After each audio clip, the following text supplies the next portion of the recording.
While doing press for the release of Dragon Ball Superhero, the voice of Goku, Sean Schemmel, had a conversation with IGN. When asked if Goku could beat Superman, he replied, "Yes" is the short answer. The long answer is yes. Goku is a god. There are two scenarios where this would occur. If Earth is not in trouble, Goku would ask Superman to get close to the sun and get as charged up as possible, and then he'd fight him.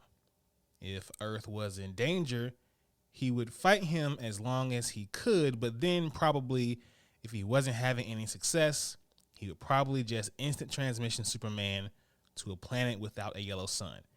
And then he would lose all his powers, and Goku would win. Now, this was just a question that was asked to him.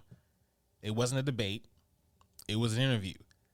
However, I feel like anyone who debates Goku versus Superman willingly, you don't care about your own mental health. It really all depends upon who you're talking to, because it can get very, very heated. It can get very, very convoluted, and it can get downright ridiculous. And it's just, it's the two most revered, loved, and hated characters of all time battling each other, and the stands would come out, and the haters would come out, and there would really be no solution. We even here at DYSG have done First Friday fights, and we would never touch Goku versus Superman with a 5-foot pole. Not even a 20-foot pole. Because there's really, there's really no win in that. You could debate logic, you can debate canon, non-canon, fantasy, whatever. The Goku versus Superman argument is the worst versus ever created, and if you willingly get into a debate about that, you just don't care about your own mental health. That's just how I feel. Say what you want. Ladies and gentlemen, blurs and nerds, freaks and geeks, this is Do You Speak Geek? DYSG, keep it real, that's key. We the best OGs, dope topics, come see. DYSG, keep it real, that's key. We the best OGs, dope topics, come see. I got a question, do you speak geek? New episodes on the podcast dropping each week. Get hip to the game, I'm giving y'all a sneak peek. Flavor for your ears, bars flowing on unique beats. Blurs and nerds, freaks and geeks. The Source Wall, Wednesday dropping comics you should cop. I think you'd ought to peep. Don't sleep on Dono and Nix. They preaching the gospel, real ish, ill like mono, they sick. Thumb life if you're into games with combos and kicks. This podcast is a gift, it's as real as it gets. Blurs taking over, with clever marketing we gain exposure. Feeding the community magic, your boy's a nerd promoter. The dialogue is Jimmy Crackcorn, we aiming for gold. The truth was told, I can't speak for other platforms. Sharp as cats out like knives, claws, and tack thorns. We blacking out, going crazy like a black storm. DYSG, don't forget to follow back. Hosting on the airwaves, always keeping it a stack. Flowers to my haters, psych, I ain't giving y'all jack. Number one on the charts, give your boy a gold plaque.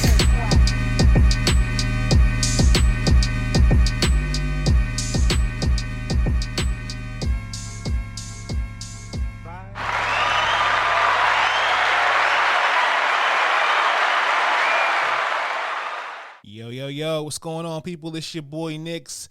The pod is live. What's going on, y'all? How y'all feeling out there? This is episode 127. Shout out to all the listeners, all the subscribers, and if you are new here, welcome to Do You Speak Geek? This is the podcast where we bring you all the latest and greatest inside the geek realm as far as news and reviews go.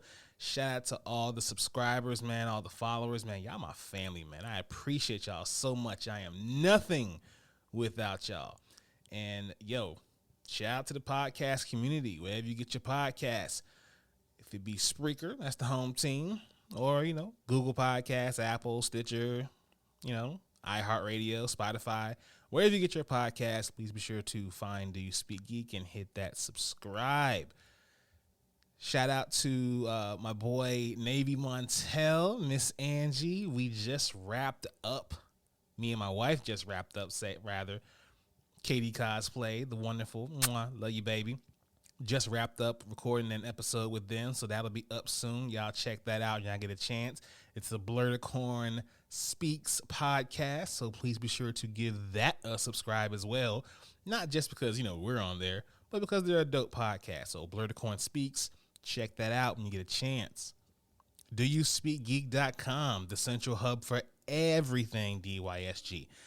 We are under construction right now, so the website is going through a few changes right now, so please stay close. But in the meantime, you still can go there and cop that merch. Y'all might have seen my girl Lucia on her live. Check that out. And you can get that same fit that she has. Also, please be sure to pick up Blur Day merch. Blur Day is coming back around real soon. We'll think of new ways to celebrate that. So please be sure to hit DYSpeakGeek.com. And please follow us on social media. Facebook at DYSGFB, Twitter at DYSG_tweets, Twitch at DYSG_games, and Instagram, TikTok, and Court Chat at DYSpeakGeek. The YouTube channel is the place where you can find the Dono and Daddy Show. Please be sure to subscribe, like, Hulk, smash that bell for all notifications, and leave comments. We want to know what you guys think. New videos and new content are coming soon. Please just stick close. We got y'all, I promise. We got a nice little packed show for y'all today. Got a lot of reviews, some Source Wall news, and we're going to get into it right now. So let's do what we do about this time, people. Let's speak geek. Suit up. I wanna be the very best. Talk nerdy to me.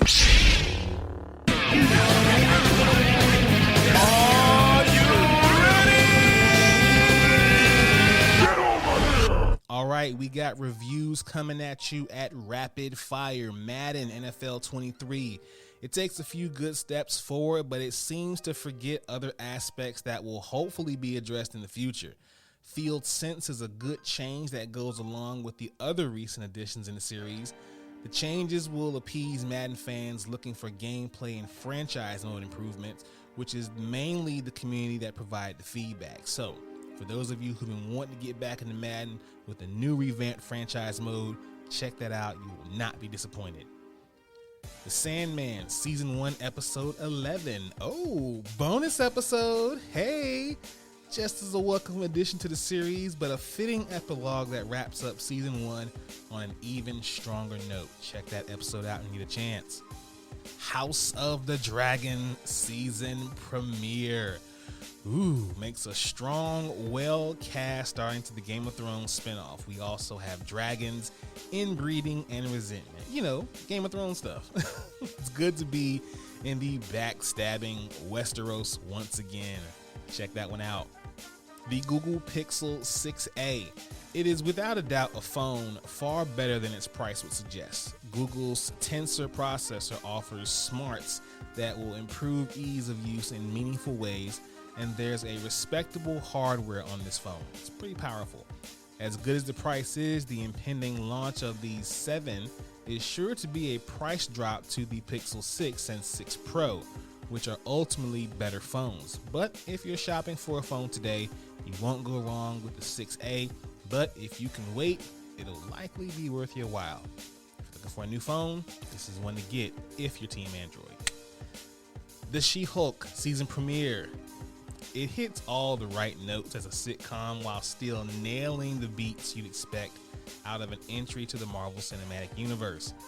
Though the first episode is all the necessary run-of-the-mill origin story you'd expect, none of it is presented in a way that could be considered boring. For those of you hating on this show, get a life. You don't know what you're looking at. This show slaps. Red Matter 2. It's one of VR's finest adventures yet, with an intriguing mystery, impressive graphics, and intuitive design. Vertical Robot sequel pushes the MetaQuest 2 to its limits, and it nearly matches the PC VR experience. So, hey, check that one out. Little Demon, the premiere. Rosemary's Baby meets Rick and Morty in FX's adult animated show Little Demon. A fun and surprisingly sweet coming-of-age story driven by occult horror tropes. This one is pretty hilarious. Check that one out. Beast. It certainly does little to innovate in the survival thriller genre. It does serve decent fun for fans who want to see Idris Elba fight a giant man-hunting lion, so if that's your thing, this one's for you. And finally, we have the Better Call Saul series finale. Ends with a satisfying finale that provides surprises, laughs, tears, and emotional gut punches.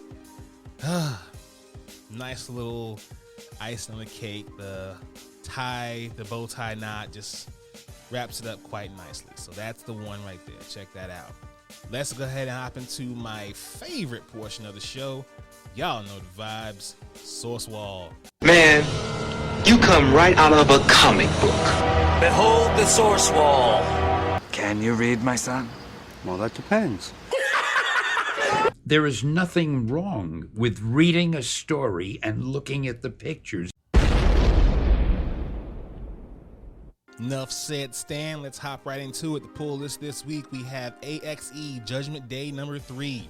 Judgment Day begins. The heroes know what they have to do, but do they have to do it? They were smart enough to get themselves into this mess. Maybe they can be smart enough to get themselves out. Who knows? All I know is y'all better stop with this smoke with the X-Men. I mean, just chill out. Just chill. Olympus Rebirth number 1. After years of bitter and violent conflict, the Greek pantheons of gods stand united to welcome their latest goddess, Hippolyta of Themyscira. Due to her heroic efforts in the mortal realm, the former queen has earned her rightful place among the gods and plans to use her newfound power to take care of her Amazon sisters from beyond.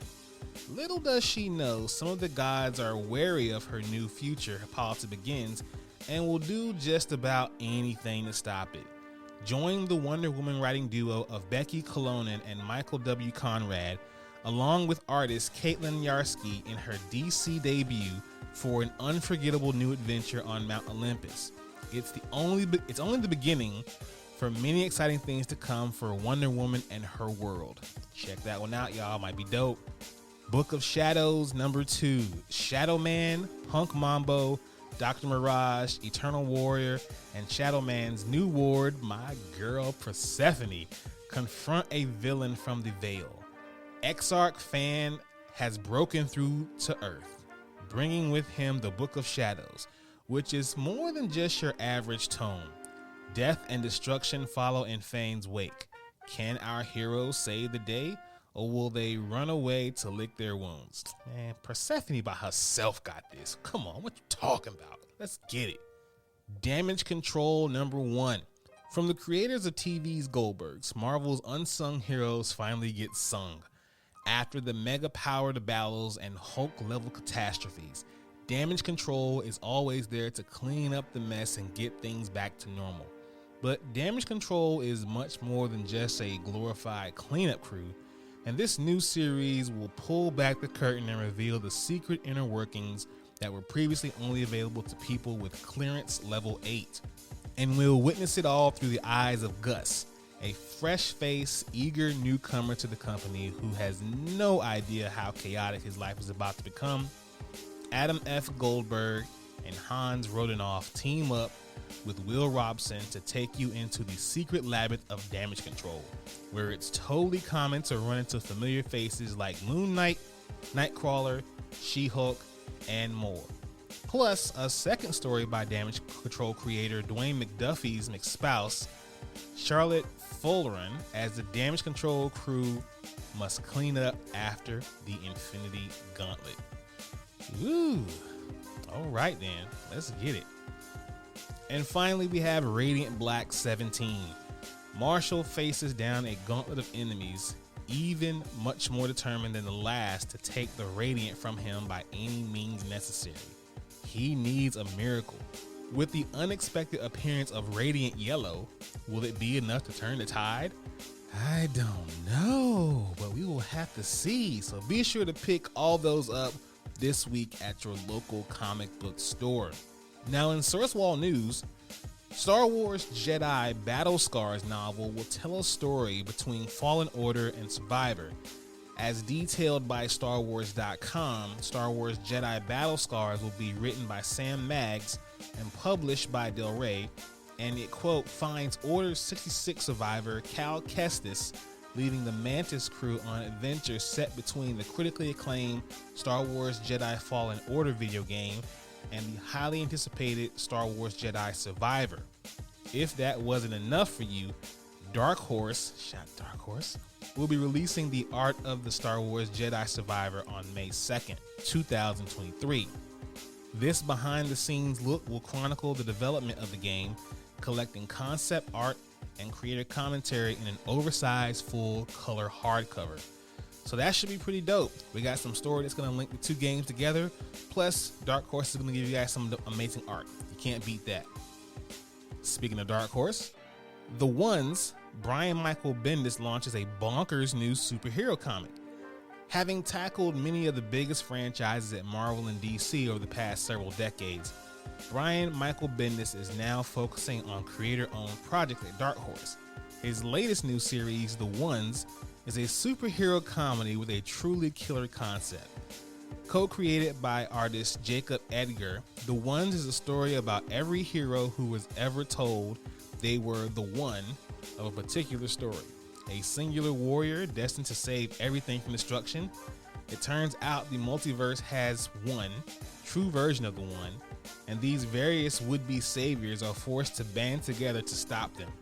In other words, it's the perfect comic for the era of the multiverse in pop culture. The creative team of The One also includes colorist J.K. Diaz and letterer Joshua Reed. The first issue features variant covers from Yannick Paquette and Dan Hipp. The One's #1 is slated to hit comic book shops and digital storefronts on November 2nd. Hey, that's Donald's birthday. All right. That'll be a good little gift for my man. But yo, check that one out when it comes out. It sounds like it's pretty interesting. Let's watch this. Watch this, y'all. Thunder!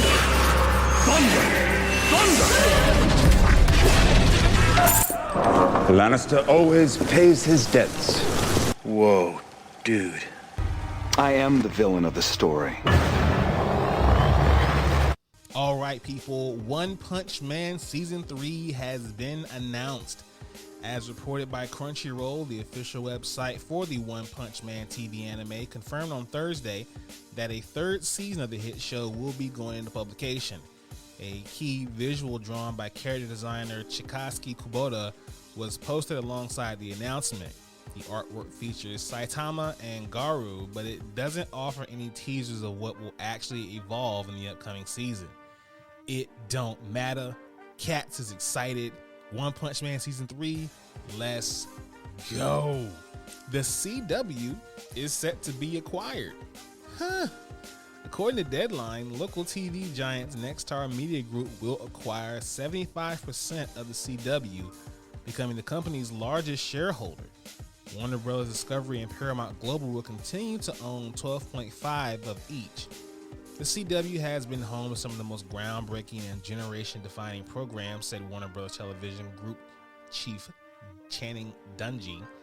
Quote, "We are forever grateful to our partners at CW, especially Mark Pedowitz, who has been a great friend to the studio for so many years and to me personally. We know that the network will continue to thrive under his leadership. Mark Pedowitz will continue as chairman and CEO of the CW, while Warner Brothers will reportedly continue making scripted content for the network." So what do you guys think? Do we see a new direction for CW? Will the content get better? Bigger? I don't know. We will just have to see. Cobra Kai. Creators working on a Ferris Bueller's Day Off spinoff?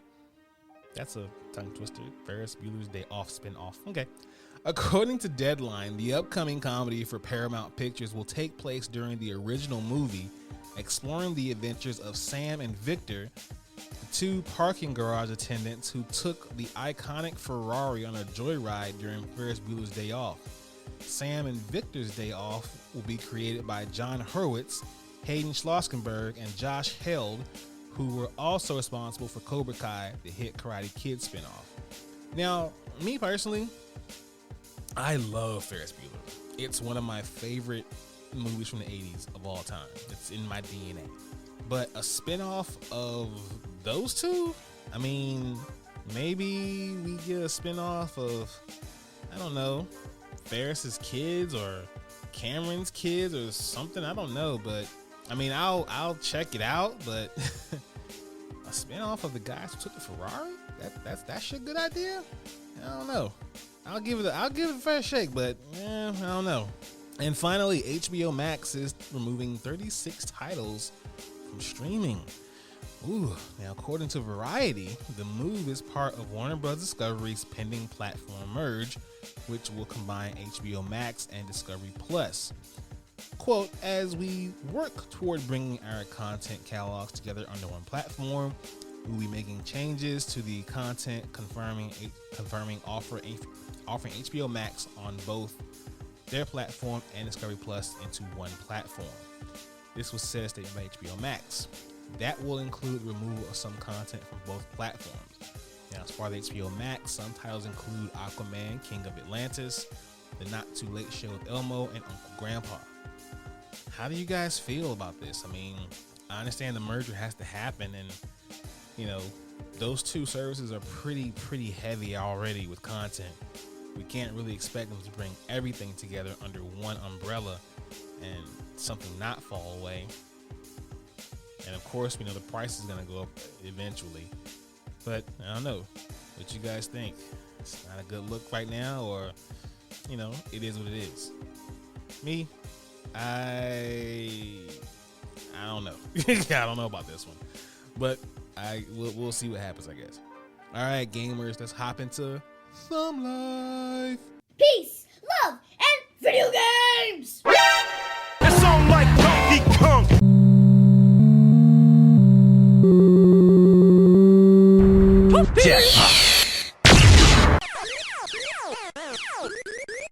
That man is playing Galaga.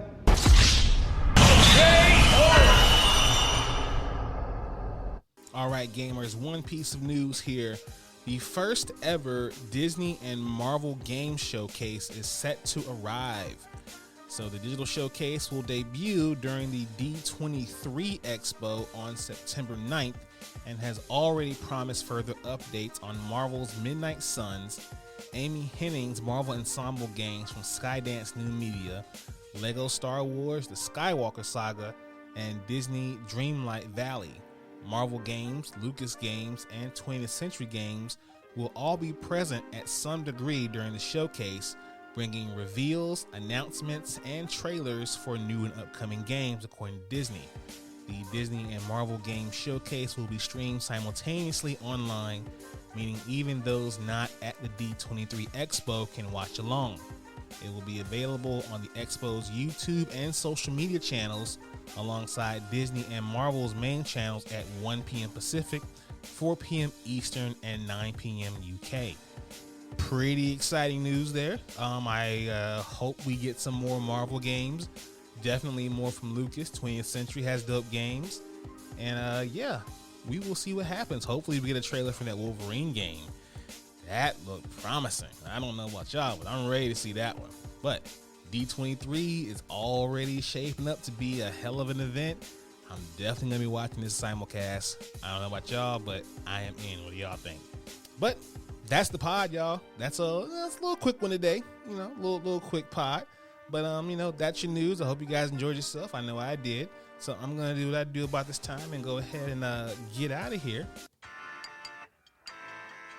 Thank you all for listening. Please be sure to listen to this podcast. Subscribe to this podcast. Let your boy know what you think about this podcast. Visit the website, doyouspeakgeek.com. Follow us on social media, Facebook, Twitter, Instagram, Twitch, and TikTok. Check out the YouTube channel. Like, subscribe to the videos there. As always, people, live to play to win to live. I speak geek. Do you speak geek?